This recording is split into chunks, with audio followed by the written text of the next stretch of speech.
नाजरीन अस्सलाम वालेकुम। इनसाइड न्यूज़ के नए प्रोग्राम के साथ मैं हूं इब्राहिम राजा और आज हम आपको field marshal Asim Munir, Adiala jail, general Faiz Hameed, एक टॉप जनरल की बंद कमरा मुलाकात और पाकिस्तान के सबसे बड़े और सबसे मकबूल लीडर इमरान खान साहब के मुतल्लिक तीन बड़ी और अहम नौयत की ब्रेकिंग न्यूज़ से आगाह करेंगे। आज की पहली बड़ी ब्रेकिंग न्यूज़ एक टॉप जनरल से बंद कमरा मुलाकात के मुतल्लिक है। इस मुलाकात में कौन सी दो अहम तरीन शख्सियात मजीद शरीक थीं?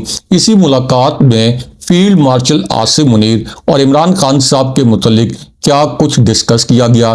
फील्ड मार्शल और इमरान खान साहब के मुतल्लिक क्या तजावीज़ सामने लाई गई? इस मुलाकात का दिलचस्प अहवाल आपके सामने रखेंगे।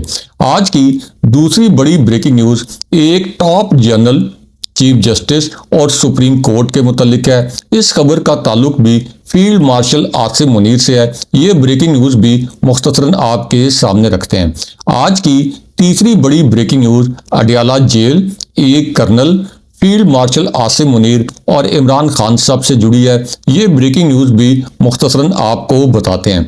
सबसे पहले आपको एक जनरल और दो अहम शख्सियात की बंद कमरा मुलाकात के मुतल्लिक एक दिलचस्प खबर से और एक दिलचस्प वाक़े से आगाह करते हैं। हमारे ज़राए ने इस खबर की तस्दीक की है, हमारे ज़राए ने इस वाक़े की तस्दीक की है। अब ये खबर और ये जो वाक़या है ये एक ऐसे वक्त में सामने आया जब जनरल फैज़ हमीद को 14 साल की सज़ा सुनाई गई और उसके बाद इस जाली हुकूमत ने एक जाली बयानिया बनाया और इस जाली बयानिया में इस हुकूमत ने यह कहा कि 9 मई के वाक़यात में इमरान खान साहब और जनरल फैज़ हमीद का गठजोड़ था और जनरल फैज़ हमीद की हदायत पर 9 मई के वाक़यात हुए। अब इस मामले पर आपको एक दिलचस्प वाक़या सुनाते हैं क्योंकि इस वाक़े पर हमने दो आला तरीन सोर्सेज से बात की है जो बड़े मुस्तनद ज़राए हैं और हमारे दोनों मुस्तनद ज़राए ने इस वाक़े की बाकायदा तस्दीक की है। तो मामला ये है कि जब जनरल फैज़ हमीद रिटायर हुए, यानी जनरल आसिम मुनीर की जब बतौर आर्मी चीफ तकर्री की गई तो जनरल फैज़ हमीद ने कब्ज़ वक्त रिटायरमेंट ले ली थी। अभी उनकी रिटायरमेंट ड्यू नहीं थी। इसी तरह जनरल अजहर अब्बास ने भी जनरल आसिम मुनीर की बतौर आर्मी चीफ तकर्री पर रिटायरमेंट ले ली थी। तो जब जनरल फैज़ हमीद रिटायर हुए, और यहाँ पे अहम बात यह है कि उस वक्त जनरल साहिर शमशाद मिर्ज़ा को chairman joint chiefs of staff committee बना दिया गया था और जनरल नौमान जो है उन्होंने रिटायरमेंट नहीं ली थी, वो अगले साल रिटायर हुए थे। बहरहाल जब जनरल फैज़ हमीद रिटायर हुए तो उसके बाद पीटीआई के दो रहनुमाओं ने उनसे मुलाकात की। इन दोनों रहनुमाओं के नाम भी आपको बताते हैं।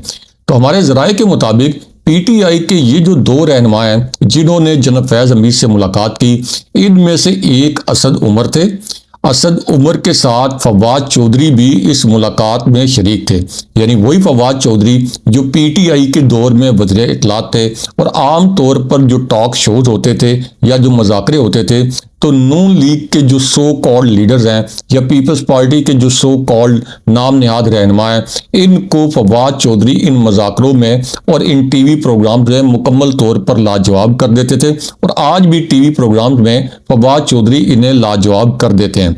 अब इस पूरी सूरत हाल में जब जनरल फैज़ हमीद से असद उमर और फवाद चौधरी की मुलाकात हुई तो इस मुलाकात में जनरल फैज़ हमीद ने असद उमर और फवाद चौधरी को एक मशवरा दिया और वो मशवरा ये था कि आप army chief general Asim Munir से ताल्लुकात बेहतर कर लें, पीटीआई जनरल आसिम मुनीर से ताल्लुकात बेहतर कर ले और जनरल बाजवा से भी आप कहें कि जनरल आसिम मुनीर से ताल्लुकात बेहतर करवाने में कोई किरदार अदा करें। और यहाँ अहम तरीन बात यह है कि इमरान खान साहब ने भी जनरल आसिम मुनीर को ये पैगाम भिजवाया था कि हमारी आपके साथ और आपके इदारे यानी फ़ौज के साथ किसी किस्म की ज़ाती मुखालफत नहीं है। आपका इदारा और आप आइन और कानून के अंदर रह के काम करें। ये फ़ौज भी हमारी है, ये इदारा भी हमारा है। ये इमरान खान साहब ने भी पैगाम भिजवाया था। अब ये जो मुलाकात हुई, हमारे ज़राए ने तस्दीक की कि जनरल फैज़ हमीद ने ये पैगाम दिया था फवाद चौधरी को और असद उमर को कि आप लोग यानी पीटीआई जनरल आसिम मुनीर के साथ अपने ताल्लुकात बेहतर करें। तो इससे तो ये साबित हो गया कि कम से कम इस मुलाकात की हद तक जनरल फैज़ हमीद ने army chief general Asim Munir या एस्टैब्लिशमेंट की क़यादत के खिलाफ कम से कम इस मुलाकात की हद तक जो है वो कोई साजिश वगैरह नहीं की थी। लेकिन यहाँ पर आपको फील्ड मार्शल आसिम मुनीर और जनरल फैज़ हमीद और चीफ जस्टिस के मुतल्लिक एक और बड़ी ब्रेकिंग न्यूज़ से आगाह करते हैं और जो एक और बहुत बड़ा दावा किया गया है, इस दावे के मुतल्लिक भी आपको बताते हैं।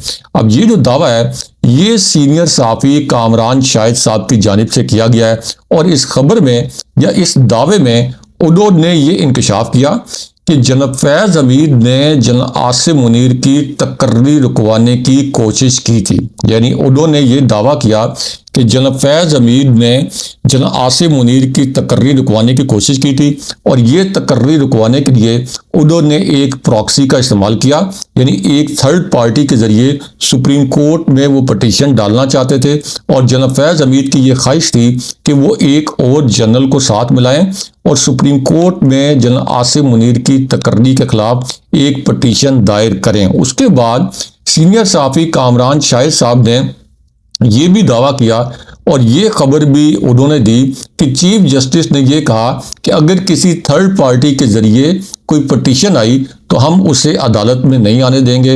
आपने खुद कोई पटिशन लानी है तो ये पटिशन लेके आएँ, अदरवाइज हम आपकी पटिशन को एंटरटेन नहीं करेंगे। लेकिन यहाँ अहम तरीन बात यह है कि जब जनरल बाजवा की एक्सटेंशन होनी थी तो उस वक्त भी एक बड़ी मिस्टीरियस और पुरस्कार पटिशन जो है ये सुप्रीम कोर्ट में आई थी। जस्टिस आसिफ सईद खोसा जो है वो उस वक्त चीफ जस्टिस थे और उन्होंने बड़े तज़हीक आमेज रिमार्क्स जो हैं ये जनरल बाजवा की एक्सटेंशन पर जानबूझकर दिए थे ताकि जनरल बाजवा की तज़हीक की जा सके। लेकिन यहाँ आपको फील्ड मार्शल आसिम मुनीर और इमरान खान साहब के मुतलिक एक और अहम और बड़ी ब्रेकिंग न्यूज़ से आगाह करते हैं।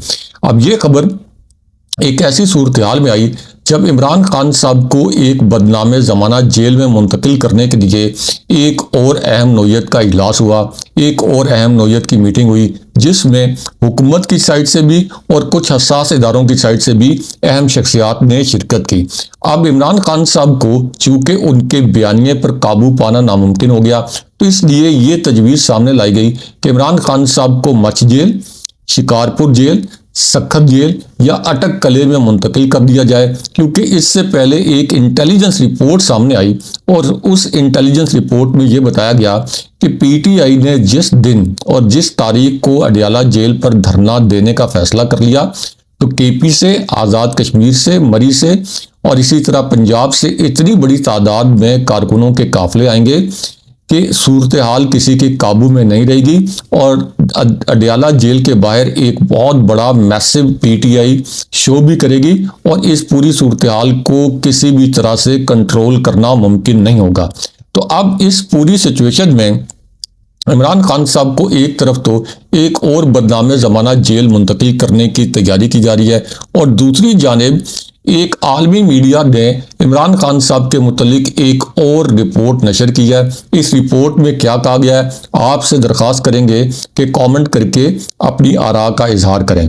तो मामला ये है कि इस एक और रिपोर्ट में ये कहा गया जो कि आलमी मीडिया की जानिब से जारी की गई कि पाकिस्तान की तारीख में गुज़िश्ता 50 सालों में हर बार किसी न किसी वज़ीर आज़म को जेल जाना पड़ा, उनके ऊपर मुकदमात बने, उनके ऊपर केसेस हुए।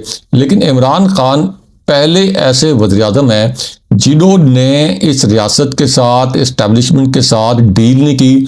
वो इस रियासत और इस्टेब्लिशमेंट के सामने बिल्कुल झुकने के लिए तैयार नहीं है। इसका मतलब यह है कि अब एक के बाद एक आलमी मीडिया भी ये गवाही दे रहा है कि इमरान खान साहब को इस तशद्दुद और इस जुल्म के बावजूद झुकाया नहीं जा सका। लेकिन यहाँ पे आपको एक कर्नल और जनरल फैज़ हमीद के मुतल्लिक भी एक बड़ी खबर से आगाह करते हैं और जो एक बड़ा दावा किया गया है जनरल फैज़ हमीद के फार्म हाउस के हवाले से कि वहाँ पर कौन कौन से यूट्यूबर्स थे, कौन कौन से सहाफ़ी थे मुबैना तौर पर जिनको पनाह दी गई थी, इस मामले पर एक बड़ा दावा किया गया है। अब ये जो दावा है ये एक कर्नल साहब की जानिब से किया गया है जो कि एक रिटायर्ड कर्नल है, इनामुर रहीम। उन्होंने क्या 3 दावे किए हैं ये आपको बताते हैं। अब कर्नल साहब ने ये कहा कि मैंने ये शवाहिद देखे हैं कि 9 मई के जो मुकदमात हैं उनमें मतलूब कई लोग ऐसे हैं जो कि जनाब फैज़ हमीद के फार्म हाउसेज में छुपे हुए थे। उसके बाद उन्होंने कहा कि कुछ यूट्यूबर्स भी ऐसे हैं जो कि जनाब फैज़ हमीद के इन फार्म हाउसेज में उन्होंने पनाह ली। और फिर कर्नल साहब ने ये कहा कि जनाब फैज़ हमीद आए रोज़ अपनी सिम बदल लेते थे और फिर किसी एक शख्स को फ़ोन करते थे, उसे ये कहते थे कि तुम सबको बता दो कि मैंने अपनी सिम बदल दी है और मेरा ये नया नंबर है।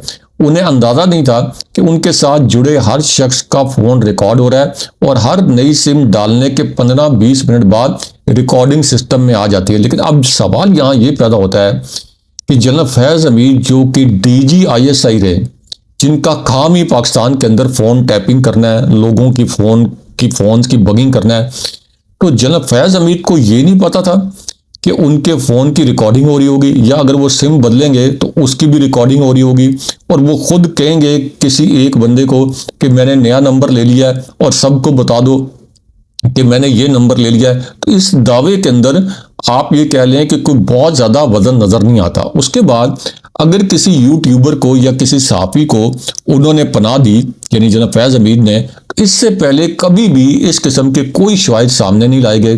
कभी एक मरतबा भी ये दावा नहीं किया गया कि कोई सहाफ़ी या कोई यूट्यूबर जो है वो कोई जनाब फैज़ हमीद के किसी फार्म हाउस में उसने कोई पनाह हासिल की थी। उसके बाद ये जो कर्नल साहब हैं, इन्होंने एक और दावा किया। उन्होंने कहा कि जनाब फैज़ हमीद ने टॉप सिटी से जो चोरी की थी गाड़ियां, कीमती गाड़ियां, ये गाड़ियां जो थी इनमें से 2 गाड़ियां साबिक चीफ जस्टिस साकिब निसार को दी।